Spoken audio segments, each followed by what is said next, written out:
Assalamualaikum warahmatullahi wabarakatuh. Hamdan wa syukran ala ni'matillah wassalatu wassalamu ala rasulillah. Hadirin yang dimuliakan Allah subhanahu wa ta'ala. Alhamdulillah, kita ketemu lagi dalam video berikutnya yang membahas sebuah judul, yaitu hati-hati mengatakan tukang kawin. Kenapa? Judul ini diambil karena saya cukup prihatin. Banyak di antara komentar-komentar netizen, baik itu di TikTok, di YouTube, di Facebook, yang sering muncul yaitu tukang kawin. Tukang kawin. Kata tukang kawin ini konotasinya jelas negatif. Tukang kawin. Jadi kata ini sebenarnya dialamatkan kepada mereka yang tukang main cewek. Orang yang suka gonta-ganti istri atau punya banyak istri kemudian tidak beres. Itu disebut tukang kawin. 3 bulan dengan si Markona, kemudian ganti lagi si Sauda, Zubaida, Desi, Nia, Ani, dan banyak cewek-cewek lain yang dia kawini dan tidak beres, tidak benar rumah tangganya. Perilaku ini bolehlah disebut tukang kawin. Biasanya mereka yang modal nekat, monek, kemudian akhirnya yang jadi korban adalah wanita dan anak-anaknya. Jadi istilah bahasa Sundanya cerot laur. Begitu punya anak tinggal, anaknya tak berbapak, tak diurusnya. Bahkan ada yang tidak tahu siapa bapaknya, di mana bapaknya, karena ditinggal dari bayi. Bolehlah ini disebut tukang kawin. Jadi tidak perlu hati-hati terhadap mereka yang seperti ini. Biasanya mereka adalah orang-orang yang monek tadi, modal nekat, tidak punya apa-apa, tidak berarti apa-apa bagi masyarakat. Dan disinyalir atau diduga mereka hanya memanfaatkan agama atau ajaran Islam yang membolehkan kawin lagi untuk dijadikan alat bermain perempuan. Ini bolehlah disebut tukang kawin. Tetapi banyak yang salah alamat mengomentari atau mengalamatkan kata ini, tukang kawin ini, sebagai ungkapan mencemooh atau mencibir atau menyamakan dengan orang-orang yang tadi saya gambarkan itu. Siapa di antaranya yang menjadi dalam tanda kutip korban cemoohan ini sebagai tukang kawin ini? Salah satu di antaranya adalah yang kita miris adalah Bung Karno. Bung Karno dalam berbagai komentar netizen, baik itu di TikTok, di Facebook, di YouTube, Instagram, dan lain sebagainya, begitu muncul ada di bawah tukang kawin. Ini saya sebagai anak bangsa cukup prihatin atau miris dengan komentar-komentar yang bernada mencemooh tersebut. Bagaimana duduk persoalannya yang sebenarnya? Bolehlah saya kasih pengertian sedikit bahwa ungkapan kita terhadap orang itu tukang kawin atau tukang main cewek itu perlu dilihat siapa orangnya atau siapa subjeknya, pelakunya. Perlu juga kita ketahui track recordnya, perlu juga kita ketahui wawasan keagamaannya, perlu juga kita ketahui seberapa besar kontribusinya bagi masyarakat, bangsa, agama, dan negara.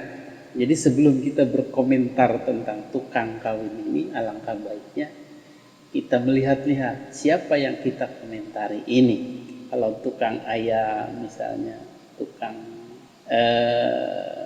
ikan, tukang yang kecil-kecil dan tidak ada pengaruh, orang biasa yang tidak punya kontribusi apa-apa, bolehlah. Tetapi ketika kita melihat sosok itu adalah sosok orang besar, maka kita perlu hati-hati. Karena menyerang dari sisi wanita, dari sisi poligami, tukang kawin, tukang main cewek, sama dengan meruntuhkan segala reputasinya yang dia miliki, segala kontribusinya terhadap negara, bangsa, dan agama yang sudah dia berikan. Seperti pada kasus Bung Karno tadi, orang yang berkomentar, alah si tukang kawin. Maka dengan komentar seperti itu dia berusaha menghapus, mengeliminasi, merendahkan, mendegradasi keberadaan Bung Karno. Kebesaran Bung Karno, kontribusinya, perjuangannya, kegigihannya dalam berbangsa dan bernegara ini. Mulai dari perjuangan kemerdekaan sehingga mengantarkan ke pintu gerbang kemerdekaan Indonesia, itu seolah-olah hilang begitu saja. Maka menurut pendapat saya, orang-orang yang berpoligami atau memiliki banyak istri itu boleh atau patut dihargai ketika dia punya kontribusi kepada masyarakat, bangsa, negara, dan agama yang besar. Saya mengapresiasi atau menganggap itu wajar, lumrah. Seperti Bung Karno melaksanakan praktek poligami karena beliau punya kekuasaan, punya karisma, punya jasa, punya kontribusi yang besar. Dia termasuk orang besar. Jadi orang-orang yang besar namanya, besar penghasilannya, besar cintanya, besar karismanya, itu saya pribadi salut atau memuji praktek poligami. Tidak ada masalah, karena wanita-wanita yang dia nikahi adalah wanita-wanita yang bersyukur, merasa bangga, merasa terangkat harkat dan derajatnya, merasa ingin mendapatkan cintanya. Berbeda dengan poligami yang ngawur tadi, yang ada hanya disakiti dan diterlantarkan. Banyak di antara tokoh-tokoh selain Bung Karno yang melaksanakan poligami dan secara kapasitas adalah mumpuni. Sebut saja misalnya Aagi, kemudian ada lagi penyair W.S. Rendra, ada lagi yang dulu itu yang punya banyak perusahaan, bos besar, dan alhamdulillah dalam pengajaran, dalam pelaksanaan agamanya juga bagus.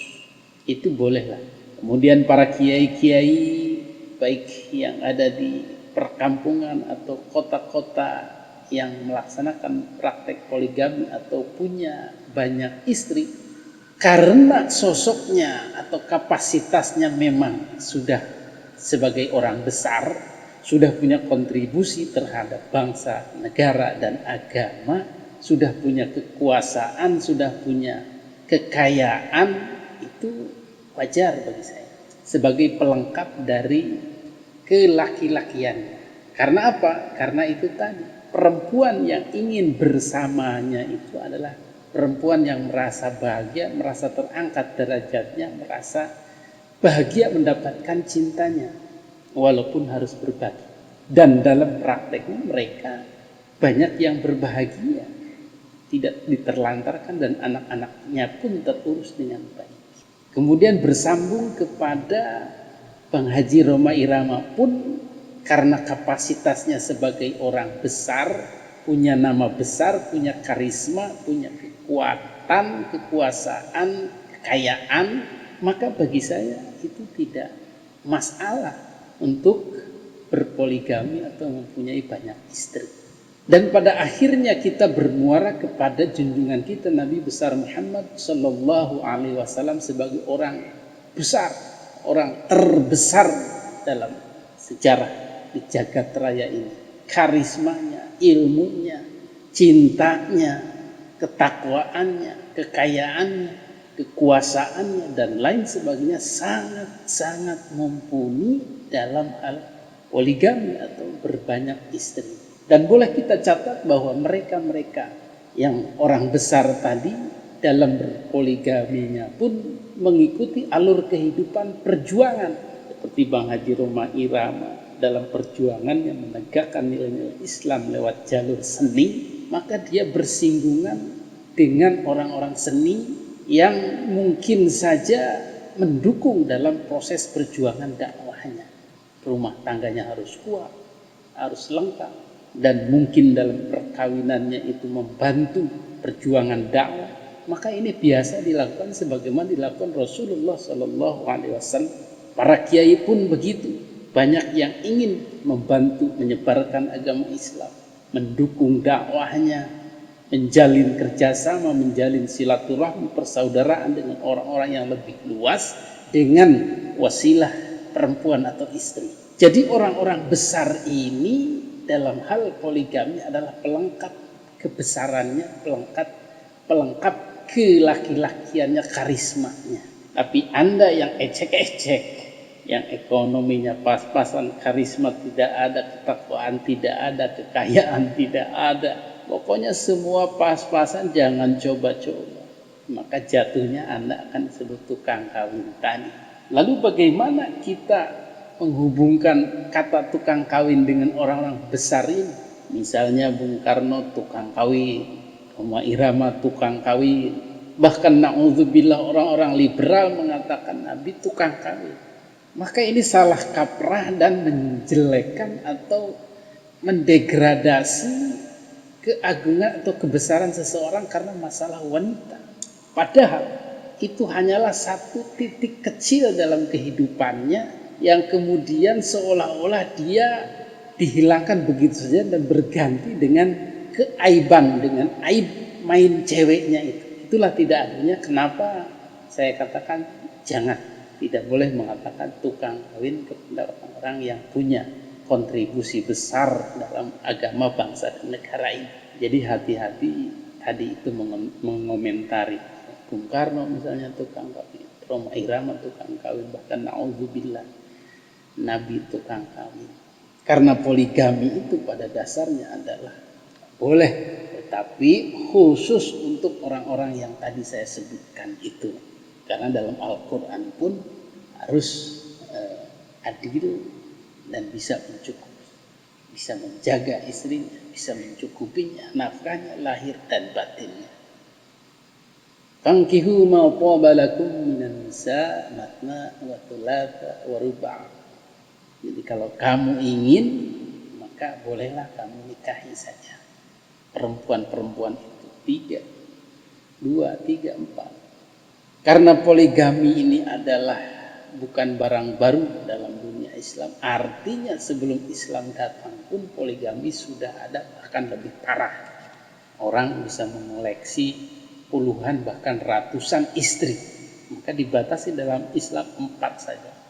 Bagaimana dengan kebudayaan-kebudayaan lain di luar Islam? Lebih parah lagi.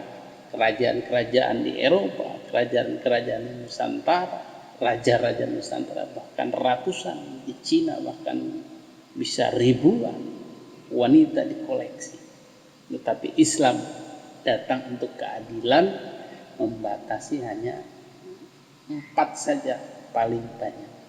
Yang tadinya ratusan harus dikurangi. Jadi bagaimana mereka yang walaupun berkecukupan, walaupun punya karisma, walaupun punya kekuasaan, kekayaan, tetapi tidak ingin poligami, itu pun bagus, sama bagusnya dengan yang poligami. Seperti Buya Hamka misalnya, beliau tidak poligami, hanya kawin lagi atau berganti istri ketika istri pertamanya wafat. Tetapi para imam-imam madhab seperti Imam Malik, Imam Hanafi, Imam Malik, Imam Hanafi, Imam Syafi'i, itu mereka berpoligami. Jadi dua-duanya itu bagus-bagus saja ketika mereka punya kapasitas. Diserahkan poligami atau tidak sama baiknya. Fa in khiftum an la ta'dilu fawahidatan aw ma malakat aymanukum. Kalau kamu ingin satu cinta saja, khusus untuk seseorang yang kamu tidak ingin berbagi, hanya kamu ingin adil kepada satu orang, itu ya satu saja. Allah juga memberi peluang supaya satu saja. kalau memang ingin tidak berbagi. Karena berbagi itu dirasa akan tidak adil, namanya juga berbagi. Tetapi orang-orang yang ingin berbagi dengan jaminan keadilan, dengan jaminan kasih sayang yang sama, kekayaan yang sama, penjagaan yang sama terhadap istri-istri, lahir dan batin, nafkah lahir dan batin yang sama, boleh. Jadi begitu. Jadi jangan sampai salah satu ajaran Islam kemudian dilecehkan, kemudian tokoh-tokoh besar pula dilecehkan dengan istilah tukang kawin tadi. Jadi mulai sekarang ketika kita sudah tahu, hati-hati mengatakan tukang kawin kepada tokoh besar atau orang-orang yang sudah punya kontribusi yang besar terhadap bangsa, agama, dan negara ini.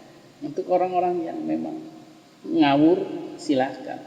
Yang merusak citra Islam, citra poligami di mata masyarakat oleh dia, silahkan katakan dia tukang kawin, tukang main cewek, tukang KDRT dan lain-lain, dan tolong jangan mengatasnamakan poligami karena dia bukan siapa-siapa. Jadi orang-orang yang besar, orang-orang besar, kita punya diskresi lah begitu. Kita punya pemakluman karena memang kapasitas mereka itu ya orang-orang yang mumpuni. Demikian pesan saya dengan judul tukang kawin ini yang cukup menyakitkan untuk diberikan atau disematkan kepada orang-orang yang besar. Cukup mereka melakukan poligami dan adil. Demikian, mudah-mudahan bisa dipahami. Wabillahi taufiq wal hidayah. Wassalamualaikum warahmatullahi wabarakatuh.